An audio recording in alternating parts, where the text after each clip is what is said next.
Hello বন্ধুরা, আমি Sudip and welcome to Filmy Retake. এখন আমরা কথা বলবো সালার সিনেমাটা নিয়ে। সিনেমাটা কেমন হলো এসব বিষয়ে থাকবে আলোচনা। দেখুন, সিনেমাটার রিভিউ করার আগে বা এই ডিসকাশনে যাওয়ার আগে আমি একটু আপনাদের ট্রেলারের দিকে নিয়ে যাব, বিকজ এটা একটা খুব ইম্পর্টেন্ট ডিসকাশন। আমরা জানি যখন কেজিএফ এর নাম জুড়ে যায়, তাদের মেকার্সদের নিয়ে এখানে কথা হয়, তখন আমাদের সাধারণ অডিয়েন্সের মাথায় একটা জিনিস আছে যে এটা একটা in and out action cinema হবে, বা ওই ধরনের এলিমেন্ট, ওই ধরনের ট্রিটমেন্ট আমরা ফলো করব এই পার্টিকুলার সিনেমার মধ্যে। বাট তাদের যে প্রথম ট্রেলারটা ছিল, সেই ট্রেলারটা কিন্তু অনেক কিছু বলেছিল। ট্রেলারটার মধ্যে বিল্ড আপ ছিল, ট্রেলারটার মধ্যে ড্রামা ছিল। সেরকম অর্থে কিন্তু অ্যাকশন আমরা ওই পার্টিকুলার ট্রেলারের মধ্যে দেখতে পাইনি। প্রভাসের অনেক পরে এন্ট্রি হয়েছে এবং যার ফলে কিন্তু অনেকেই ট্রেলারটাকে রিজেক্ট করেছিল। আমি কিন্তু ট্রেলারটাকে ভালো বলেছিলাম, বিকজ ওই ধরনের ট্রিটমেন্ট পুরো ওয়ার্ল্ডটাকে দেখানো, সেটার মধ্যে বিল্ড আপ দেওয়া, এই জিনিসটা আমার ভালো লেগেছিল। তারা সেকেন্ড ট্রেলার আনে যেখানে ইন অ্যান্ড আউট তারা কিন্তু অ্যাকসেন্টটাকে দেখানোর চেষ্টা করে যে এই সিনেমার মধ্যে এই জিনিসটাও আছে, অ্যাকসেন্টটাও আছে, এবং সেটা কোন লেভেলে আছে সেটা দেখানোর জন্য তারা কিন্তু সেকেন্ড ট্রেলারটা আনে, এবং সেই ট্রেলারটার রেসপন্স কিন্তু দারুণ হয়। এই ব্যাখ্যাটা এই জন্য করা বিকজ এই সিনেমাটা এই দুটো জিনিসের উপর দাঁড়িয়ে আছে। এই দুটো হচ্ছে এই সিনেমার কোর স্ট্রেংথ। এর গল্প যদি বলতে হয়, একটা জায়গার কথা দেখানো হয়েছে, যে জায়গা একটা সময় একরকম ছিল, তারপরে পরিস্থিতি চেঞ্জ হয়, জায়গাটাই চেঞ্জ হয়, একজন আসে, তার সেখানে ইনপুট এবং আলটিমেট পরিণতি কি, ক্লিপ হ্যাঙ্গার, যেখানে সিনেমাটা শেষ হয় না, একটা অন্য দিকে বা একটা অন্য চ্যাপ্টারের জন্য আমাদেরকে ওয়েট করায়। এটাই হচ্ছে মোদ্দা কথা। এর বেশি আমি গল্প বলবো না, তোমরা প্রত্যেকে গিয়ে সিনেমা হলে দেখো। আমি জানি না কি রিভিউজ এসছে, আমি এখনো কোনো রিভিউ দেখা সেরকম সময় পাইনি, বাট আমার মনে হয়েছে যে এই সিনেমাটা একটা বড় পর্দায় দেখা এক্সপিরিয়েন্স, এবং এই ধরনের সিনেমা যদি এক্সপিরিয়েন্স না করি তাহলে আর কি করলাম। সিনেমার আমার কাছে অনেক জিনিস আছে যেগুলো ব্যাপক লেগেছে, এবং কিছু জিনিস আছে যেগুলো অবশ্যই ভালো লাগেনি।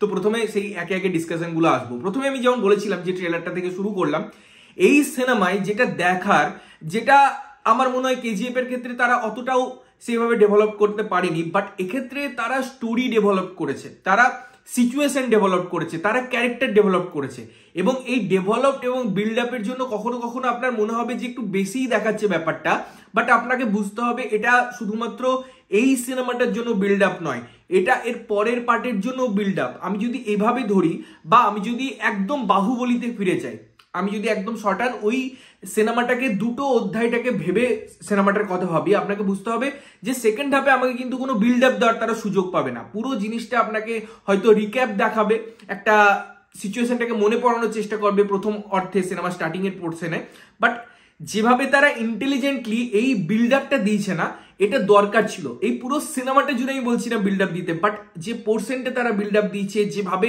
ফার্স্ট পুরো হাফটা তারা এটার উপর ইনভেস্ট করেছে, সেই ইনভেস্টের রেজাল্টটা কিন্তু আমরা সেকেন্ড হাফে দেখতে পাবো, বা সেকেন্ড সিনেমায় দেখতে পাবো, সেকেন্ড পার্টে দেখতে পাবো। এটা ভুললে চলবে না।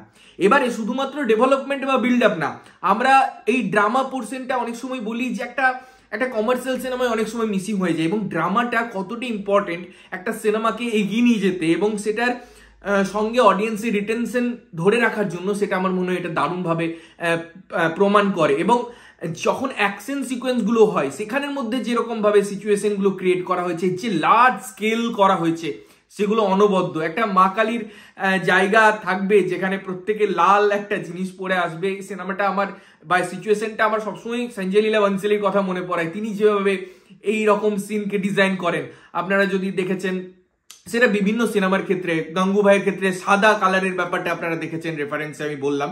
তো সেই রকম একটা ফিল দেয়। ওই যে একটা পদ্মাবতের ক্ষেত্রেও আমরা লাল কালারের একটা ব্যাপার দেখেছিলাম।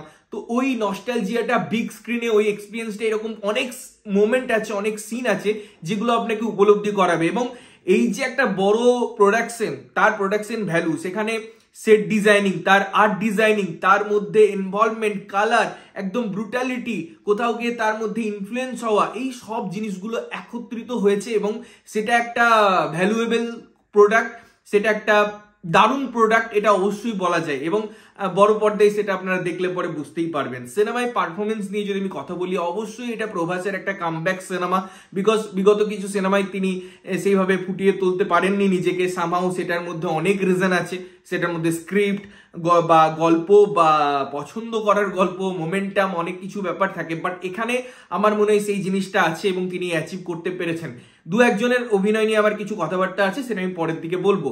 আরো চরিত্র আছে যারা সেকেন্ড হাফে মেনলি ফোকাস করা করা হয়েছে তাদেরকে, এবং তারা যখন আসে একটা যেন অলংকার ক্রিয়েট হয় সিনেমাটার মধ্যে, এবং সেটা দারুণ লাগে, ব্যাপক লাগে দেখতে। এবং আমি যখন এইসব কথাগুলো নিয়ে বলবো তখন অবশ্যই আমাকে ক্লাইম্যাক্সের কথা বলতে হয়, ক্লাইম্যাক্স ডিজাইনিং এর কথা বলতে হয়, ক্লিপ হ্যাঙ্গারের কথা বলতে হয়।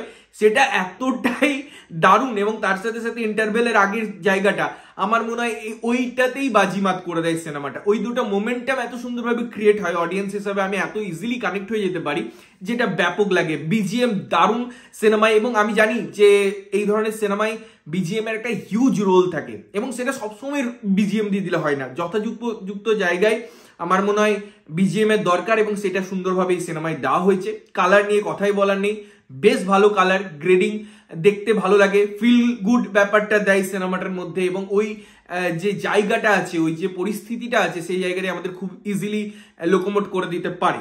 এবারে এই সিনেমার মধ্যে কিছু অবশ্যই নেগেটিভ পয়েন্ট আছে, সেক্ষেত্রে পার্শ্ব চরিত্র হোক বা অভিনেত্রী হোক, তাদের পারফরমেন্স কিছু কিছু জায়গায় পুয়ার লাগে। অভিনেত্রীর কথা তো আমি বলবোই আলাদা করে, আমার মনে হয় খুবই বাজে কাজ করেছেন।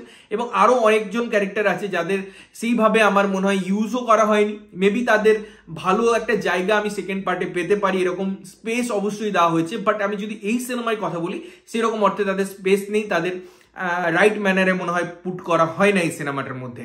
তবে এই সিনেমাটা যে একটা সালার সিনেমা দেখছি, তার একটা ফ্লেভার আলাদা পাবো সেটা অবশ্যই আছে। তাও মনে হচ্ছিল যে হ্যাঁ, এটা কেজিএফ এর মেকার্সরা বানিয়েছে, এই ব্যাপারটা সিনেমাটার মধ্যে আছে, যেটা নেগেটিভ পয়েন্ট নয়। তাদের ঘটনাটাকেই তারা হয়তো কোথাও গিয়ে বিল্ড আপ করার চেষ্টা করছে, মেবি পরে তারা এই দুটো সিনেমা একসাথে জুড়িয়ে দেওয়ার চেষ্টা করতে পারে, একটা ইউনিভার্স ক্রিয়েট করার চেষ্টা করতে পারে। তো সেই স্পেসগুলো অবশ্যই, সেই প্লট মানে এগুলো খোলা রাখছে, সেই জিনিসগুলোকে ওপেন রাখছে, যে পরে যেন মেলাতে পারে। অনেক রকম থিওরিজও এসছে, আমি দেখছিলাম, ভালো লাগছিল, যে গলার লকেট, সেখান থেকে কেজিএফ এর মা ছেলের, এই ধরনের অনেক থিওরিজ আমি দেখছিলাম ইউটিউবে, যেগুলো অ্যাভেলেবেল। এবং আমি ভাবি যে হ্যাঁ, এই রকম থিওরিজ এলে বোঝা যায় যে মানুষজন কতটা ইনভলভ একটা সিনেমার প্রতি, তারা কত ভাবে, কত অ্যাঙ্গেলে সিনেমাটাকে নিয়ে ভাবে। তো আপনাদের মধ্যে এরকম কোনো থিওরিজ আছে কিনা আমাকে অবশ্যই কমেন্ট করে জানাবেন। তো ওভারঅল কিন্তু আমার সিনেমাটা খুব ভালো লেগেছে। আমি বলছি না যে একদম এক্সট্রা অর্ডিনারি, যেরকম কেজিএফ 2 দেখে বা কেজিএফ দেখে পর একটা ফিল হয়েছিল, না।